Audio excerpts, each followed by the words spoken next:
मुंबईमध्ये एक अनोखा प्रकार घडला आहे। एक नाही का झाड आहे, झाडाच्या बाजूलाच नाही का एक चेंबर नाही का उदयाला आला आहे। हा चेंबर असा उदयाला आला आहे की नाही का तुम्ही बघणार ना तर तुम्हाला पण आश्चर्यचकित वाटणार। असे महानगरपालिकेचे नाही का अधिकारी एवढे हुशार आहेत ना, यांना पुरस्कार जाहीर झाला पाहिजे, महाराष्ट्र शासनाचा हा पुरस्कार जाहीर झाला पाहिजे। बघा तुम्ही की हा चेंबर बघा, हा चेंबर आहे ना या झाडाला लागून आहे आणि हा फुटपाथ आहे, फुटपाथच्या बाहेर चेंबर आला आहे आणि या झाडापासून नियमानुसार या झाडापासून 1-1 मीटर जागा सोडली पाहिजे असते।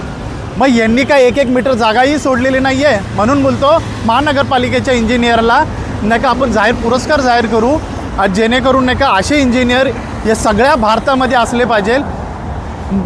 पण हा इंजिनियर खरंच नाही का या लायकीचा आहे का? अहो याला तुडवलं पाहिजे या इंजिनियरला, काय घाणारं काम केलं आहे त्यांनी।